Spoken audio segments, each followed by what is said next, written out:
Welcome to the InnerTuning podcast. My name is Richard Matisaw. This podcast focuses on the life story, teachings, and sounds of Sri Shyamji, the founder of the Chakra Institute and creator of the InnerTuning system for sustainable psychological and spiritual growth. In these episodes, we will share many fascinating stories and explore topics that include the science of spirituality, the path to enlightenment, the yoga of sound, sound healing, the chakras and microchakras, three-body purifications, and much more. To learn more about the Chakra Institute and Sri Shyamji's workshops, visit the website chakrainstitute.com. In this inaugural episode of the InnerTuning podcast, we will speak with Sri Shyamji about how sound has been an integral part of his life journey. From self-healing to meeting his guru in the Himalayas, playing concerts with musical greats like Ravi Shankar, experiencing the microchakras, and developing InnerTuning as a practical and systematic way to help people progress on their spiritual paths. In this episode, we will also learn about Sri Shyamji's childhood in India and how he came to the U.S. in the first place. So let's jump right in. Sri Shyamji, can you tell us how you first got interested in sound? I got interested in sound because I was born with double pneumonia. And all my childhood, I experienced chest pain. And my father, being eye surgeon and knew all kinds of doctors, they just couldn't do anything. Painkillers were a very poor option, but I had to live on them for the first 12 years of my life. One day, it just so happens that I met a holy man. There are many holy men in India walking around all the time. We can see them, so it was not a surprise. But he was a very exceptional person because he knew about my chest pain, he knew about my family, he knew about my 7 generations. He gave me the names of everybody. That was really remarkable, not only for me, but for my father as well when I told him about my story of meeting this man.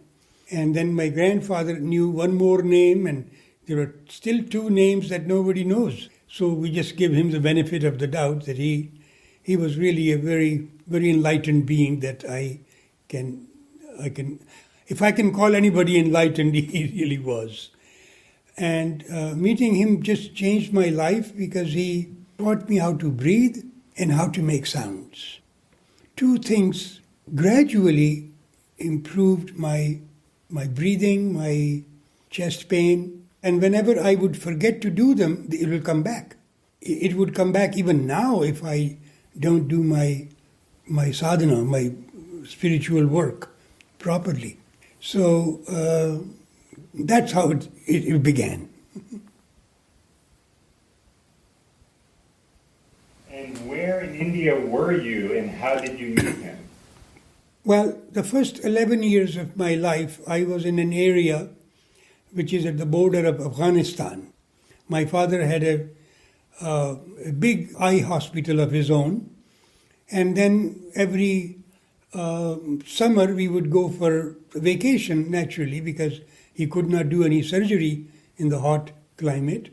So you go to the mountains, and that year, 1947, we went to Mussoorie, which is a beautiful hill near Dehradun, the foothills of the Himalayas. After the vacation in July, we were coming back. When we reached Punjab, there were some disturbances going on. So my father halted for some time, hoping that when things calm down, we will go back. Well, in August, the country was divided. We never went back home. And my father had spent everything that he had brought on vacation. We had no choice but to just be where we were. And then he decided he had some friends in Dehradun, which is near Mussoorie, where we were vacationing. So we decided to go back to Dehradun. And it was in Dehradun that I met him. which is also another story. We boys, see, this being a terminus station, the train really slows down by the time it reaches the train station. So what we would do, we would just take a train and go down 5-7 miles and we'll steal some lychee fruit from the orchard. And then on the way back, we just catch the train by running a little bit. Well, I guess that day I picked a few more lychees than I should have. I missed the train. So I had to wait for the next train to come, which was not very, very long. So while I was waiting and I was eating those sour lychees, I heard a remarkable sound, a voice, which could have been human, which could have been not human. It was difficult to tell. But it was such an extraordinary sound. And I would just walk in one direction or another to try to find the source of it. Where is it coming from? Whichever direction I go, it seems like it's coming from there. And finally, I closed my eyes and I sat down because I couldn't figure out where the sound was coming from. And when I opened my eyes, it was just a little a little hillock. And there's a man sitting there, ancient looking, thin, tall, sitting in a full lotus posture. And he had an iron trishul, a trident. He was just right next to him. And he called me by my first name. And then he told me the story of all the people that he knew about in my family. So first I thought, my father is an eye doctor. He probably knows about him and my grandfather. But when he told me 7 different names in my family, that was quite impressive.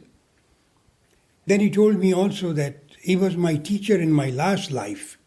And I didn't believe in last life because I came from a family of medical doctors. They don't believe in last life. So I just laughed it off. And then he said to me that next Saturday, if you have a chance, go to this particular place. It will help you. That's all he just said. It was a temple, Shiva temple, called Tapkeshwar, which was about 5 miles away from where I lived. So I bicycled my way there, and sure enough, he was there. And then that was the day he gave me my first mantra, a breathing exercise, and how to make the sounds. And that was life-changing. What a remarkable story. It's amazing how fortuitous things can happen like that. Well, things happen because they are supposed to happen. So the teachings that he passed on, are they associated with anything specific? Well, he used to call it naada yoga, but when you read the texts of naada yoga, they don't really tell you how to make sound. They just tell you that there are some sounds that when people do spiritual work, they begin to hear some nadas, some sounds that open up, sometimes a flute and sometimes a chirping of the crickets, or when you sit to meditate, all kinds of sounds, they do happen. But he just taught me that don't go by the books, but when you will be sitting and doing your work, you will start to hear some sounds, so don't get afraid or anything. Because I was just a boy. I was nearly 13 years old when I met him on May 12, and I was born on June 15. So I was just a month short of 13. But I liked the way he approached me and the way he taught. I mean, it was just unbelievable. That's all I can say. And the effect of his teachings, precise, concise, and very short time to spend, not sitting for hours to meditate, because he taught me that the voice can produce an element called Surya Akasha. I tried to look for that word in Nada Bindu Upanishada, in the other tantras that deal with sound. Nowhere do I find that word, Surya Akasha. Akasha, I knew about it, the fifth element in the yoga system that you have, the 5 chakras, for example. The 5th chakra deals with the element of Akasha. But that the voice can produce Surya Akasha, that I did not know. And I did not produce Surya Akasha for 16, 17, maybe 20 years. It was in my 30s that I first time could identify with Surya Akasha that he was talking about. Because when he chanted, it was a wave of Surya Akasha. And I thought I'll never be able to produce that kind of an effect from my voice. He was ancient and still he had such vibrant voice. It's absolutely incredible. Nobody knows his age. I mean, people had stories about it. Some people thought he was 150 years old. Other people, Indian people, they believe in everything. 200 years old, some people said. And when I asked him about his age once, he says, "You can ask me better questions." That's funny. Well, you bring up so many interesting topics, and throughout the episodes, we're going to have a chance to go deeper in the topics, Surya Akash, the chakras, the teachings that you learn, the teachings that you also pass on, and all of this material is so fascinating and ripe that it's exciting to initiate these introductions and then to be able to go a little bit further in them as we continue the podcast. A question that comes up here for me is, how long did you stay with your teacher, and then where did you go from there and continue working with sound? Well, I would go to collect milk in the morning. That was my duty, nearby. I would go on my bicycle. That would take me an hour because of driving and coming back. So I had a friend who was very poor in arithmetic. So I would help him solve his arithmetic problems, and he would go get the milk while I will go to the temple. That was the deal we had. So after 3-4 years, my father kind of suspected something. That is something he's doing that is not kosher, like you say. So he thought maybe I was having some kind of a girl somewhere that I visiting or something, whatever he thought. So he told my eldest brother, "I'm sending him to you. He will do the high school in your town." So I had to leave that town, and that was in 1951. I met him in 48. So September of 1951, I went to this little town called Pilibhit, and my eldest brother was a doctor there. And of course, I did my practices, and my teacher knew it anyway. He said to me that next month you will be going. That was in August. He said, next month, no, he didn't say you'll be going. He said, from next month I won't see you. I was shocked because I didn't know that. At that point, maybe my father didn't even know that. But he knew that I won't see him anymore. So I'm wondering, a lot of people I know, and including myself, we learn from teachers, and then when that teacher's not available anymore or we move on, we feel like we aren't necessarily able to progress as well. How were you able to take that material from a few years and work with it going from there, and where did it lead you to? Did it make you travel? Did it need you to work with music? How did it progress for you to the next stage? Well, the next stage was my belief in him and his teachings. And of course, the first year without him, I used to cry a lot.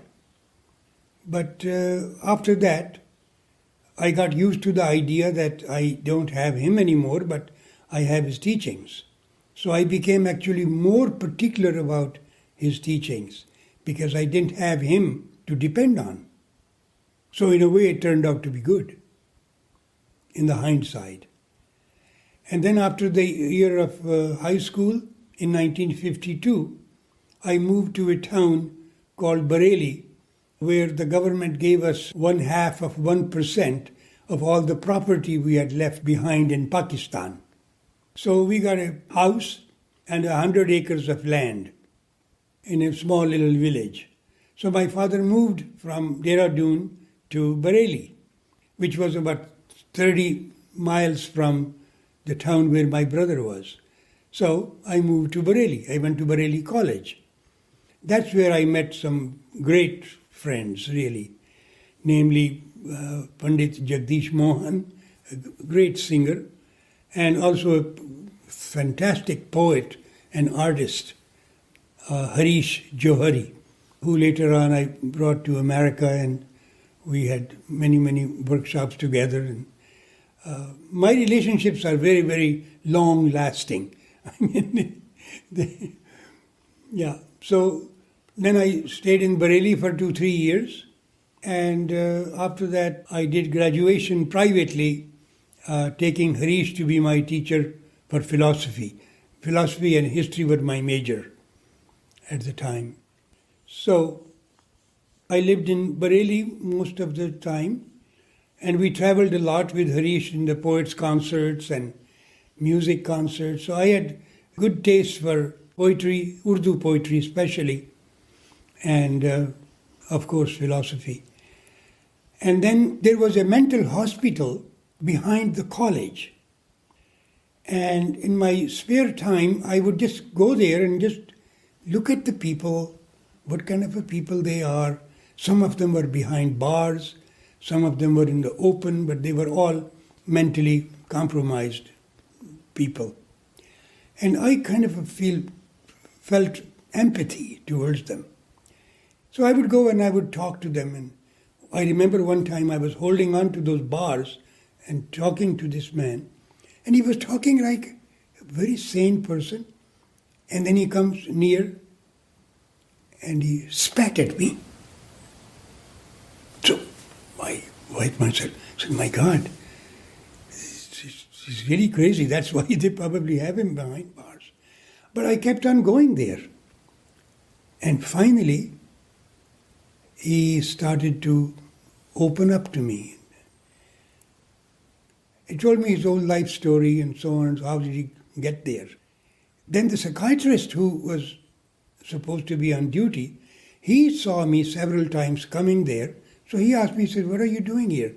I said, I'm a student of philosophy and psychology is part of my course. And I thought, I will see if I can learn something about people who are mentally compromised. He said, you are very talented. I said, why? He said, this man has improved in the last 3 months more than my drugs have done anything for him. So you have a talent to talk to people who are mentally compromised. And not only him, there were 2-3 other people as well. I mean, you can't impress a psychiatrist by talking to one of his patients. So he gave me a letter for my professor that, that this man has ability to be in the field of therapy. And that letter helped me a lot in my life because my brother had applied for my immigration to the United States when I was 12 years old. And he was in Stanford at the time. So after, in 1958, I got a letter from the American Embassy that was 12 years later, that if I want to migrate to the US, I can get the green card, so to speak. And in my resume that I sent, that letter played a very good role. So I had no difficulty getting a green card. And that's how I came to America. That's amazing. When you came to America, were you playing music, or how were you working with sound when you came to America? And how did you start teaching? Who was your first student? I actually never took any music lessons. I was very fond of listening to raga music. My best friend was Jagdish Mohan. He was like a giant of a singer. So I would, listen to him sing all the time. I'll be sitting on the handle of a bicycle. He's driving the bicycle, and I'm just holding on, keeping the rhythm while he's singing. That's how my ears got trained in listening to music so closely. And I had another friend who was a flute player. So my ears were very, very trained to appreciate music. But in terms of playing something, I had no talent to be a musician. But I used to play tambura, which is a background drone instrument that anybody can play, really. But some people can play better, of course. So one story is very important to share with you. Allah Rakha and Ravi Shankar, the two great Indian musicians. Of course. Ravi Shankar, sitar player. I arranged a concert for them in San Francisco, and that was the largest concert he had ever played outside of India. 3,300 people. Nobody knew him. So, but I loved the sitar music, so I thought people should be able to hear it.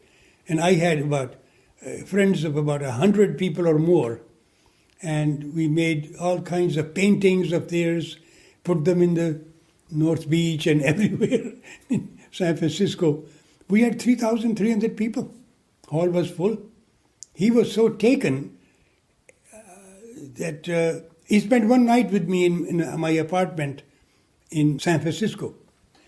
And in the morning, I usually get up early and I do some chanting, and I play the tambura for my own, shall I say, sadhana. Later, during the breakfast, their breakfast starts around 11:30, 12 o'clock when they wake up. I wake up at 4:35 in the morning. So, but he got up to go to the bathroom, and he heard some sounds coming from my bedroom. So he just heard them for a few minutes, and he went back to sleep. So he was telling me, he says, "What instrument was that you were playing?" I said, "It was tambura." "No, tambura doesn't sound like that." I said, "Well, that's the way I play it." So he just took a note of it, and then he went to London from there. As it turns out, his star had just started to shine, because the first time 3,300 people in San Francisco, and the following week he goes to London, and George Harrison, one of the Beatles, they came to a small concert he was doing in a basement of a museum, because he was not very well known in England. And he became his disciple, and Ravi Shankar became a household name. When the Beatles are your disciples, you get the popularity. When he went back to Bombay, he wrote me a long letter. He says, "You have changed my life. And I got an invitation now to play sitar in Carnegie Hall, and I am coming there in September, such and such date. And I'd like you to come and play tambura with me."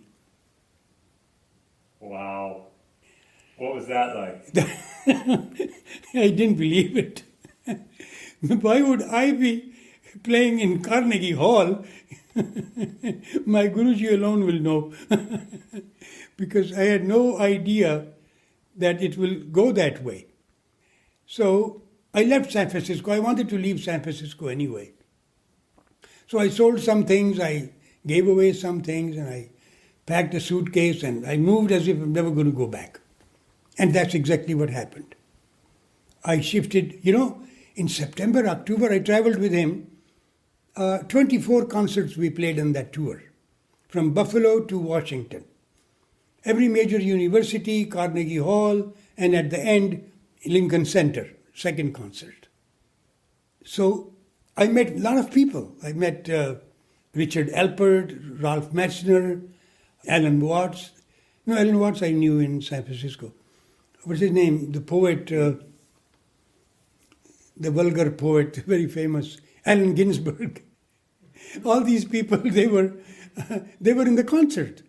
So they gave me their phone numbers and so on and so on. So now Ravi Shankar left, and it's the month of November. Now I'm asking myself, nobody is there to pay for my hotel anymore. Where do I go tomorrow? Because excitement was over. I have no place to go to. I have no work. But I have some money, yes. So, Ralph Messner, he took a liking for me. He says, why don't you come to Castalia Foundation in Millbrook, New York, where I'll introduce you to Timothy Leary, who is doing research on consciousness through psychedelics. And you could do weekend workshops with sound. So, and I will make the study, the difference in the state of awareness through sound and visual. There was another artist over there. He used to make slides of different yantras. So he will be showing the slides and I'll be playing the tambura. And people are clean, totally clean, no smoking, no LSD or anything. Just plain sounds and visuals. So they were making studies of that, and it went on about 5-6 weeks. So that's how I met the psychedelic group, so to speak. At that point, I decided I'm going to go back to India for a while. Because I had the money I had saved. I spent a whole year in India. To be exact, 364 days. Because I had a green card, which did not allow me to go for more than a year. And that year was an eye-opener. I traveled a lot. I taught in a school for problem children. A lot of things I did in that year. And then in one of my visions or meditations, my Guruji appeared, and I asked him, I said, what am I going to do? And he said, go back to New York, play tambura and chant. That's all he said. How did you transition from tambura as an accompanying instrument for musicians to using it with your sadhana or to work with others? And was there a moment where you had a first client that you started to experiment with? That's another story.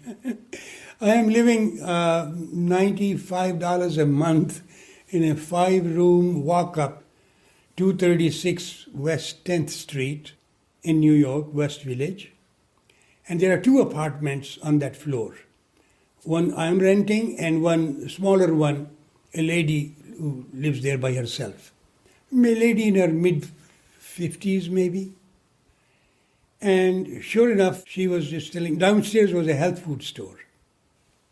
And I would buy my groceries there. I met her there and she could not carry her groceries, so I would take her groceries to her apartment. 2 or 3 weeks later, she says to me, I take a lot of painkillers because I have arthritis of the spine. But in the morning, when I hear these sounds coming through this wall, it feels so good. That she says, yesterday, for example, I wanted to sit snug against the wall because the sounds that were coming, when I felt them with my spine, my pain relieved.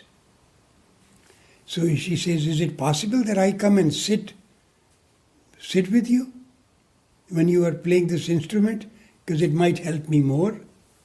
So then I had to say to her, I said, you have to sit with me. You have to wake up early, of course, which you do. But you have to really have a bowel movement, take a shower. You have to clean yourself and put some fresh clothes on before you come to my apartment at 5 a.m, That I didn't want to say no, at the same time I didn't want to say yes. So I made it conditional. And sure enough, she was determined. So according to her, she stopped taking her medication and her pain went away. Wow. So that was my first, you can call it client, student, whatever you want to call it. Then I started to work with her a little bit more seriously. And I would play tambura with my one hand and work with my right hand on her spine, just to relax and massage some of the pressure points I knew about in the yoga system. There are marmas all over. So I thought, that will help. Or that literally changed her lifestyle to the extent she didn't ask me to bring her groceries up anymore, which was a good thing for me. It's so remarkable how working with sound can be so transformative. And nowadays there are all these modalities with sound healing and different things that people are calling this and that, and whether they're valid or not. My question is, and this is the last question for this episode, is from the perspective of Naad Yoga, what does sound healing really mean? Sound healing means that, we are made up of these, now medical people say that human body is made up anywhere between of 70 to 100 trillions of cells. All these cells, they are so intelligent that some decide to become a liver, some decide to become lungs or whatever. But they all are basically vibrating. And what is keeping them together is the Surya Akasha, which I learned much later. So this Surya Akasha, it just binds your cells together.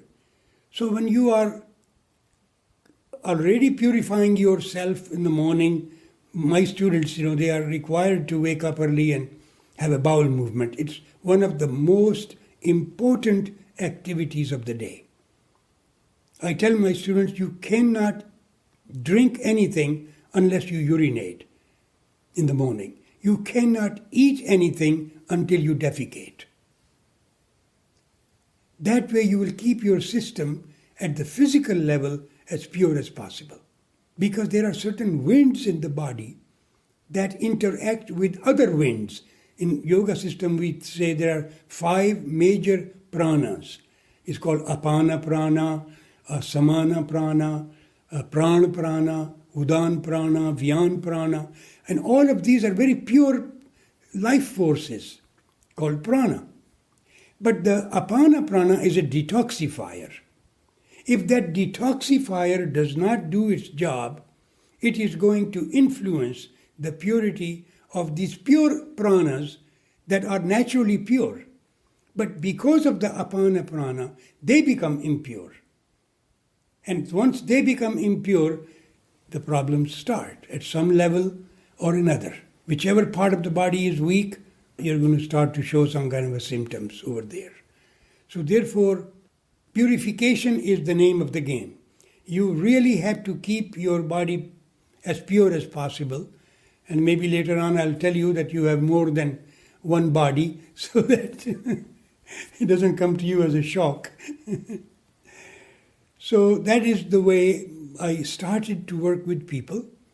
And because I had saved some money from my days in San Francisco, it took me a year or so to exhaust all that money, but that was the money, that was my education. I started to work with other people. In those days, you remember, people used to get high on one drug or another, you name it, all the psychedelics.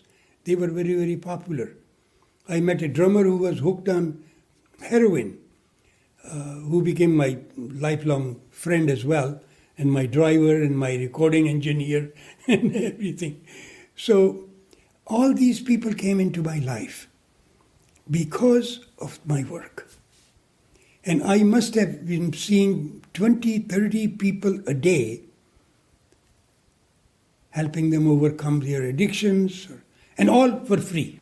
Since a lot of the listeners are not familiar with Surya Akash and definitely not familiar with the direct experience Is it possible for you to share a short chant in closing this episode that might allow people to have that experience? Well, I will chant a mantra in two different ways. One is the way most people are chanting, and one is the way that a naada yogi should be chanting. Same mantra in two different ways.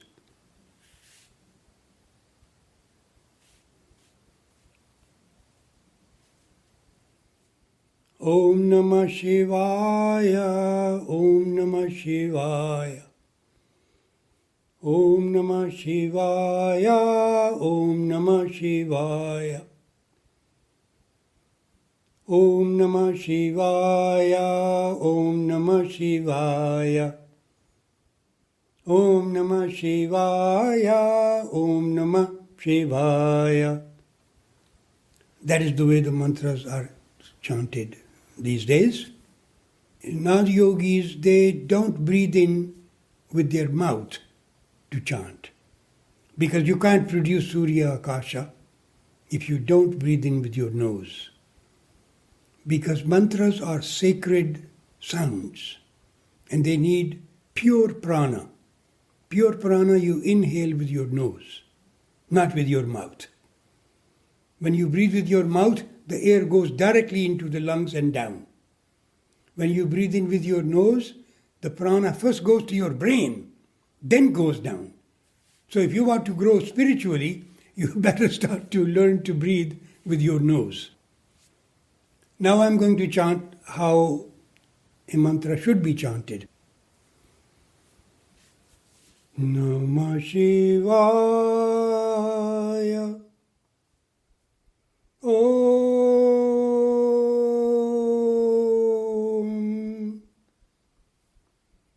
Namah Shivaya.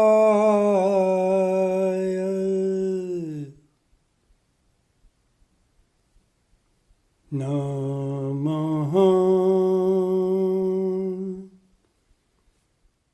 Shivaya.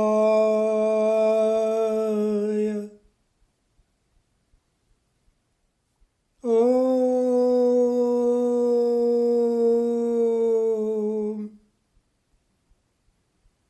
Namah Shivaya.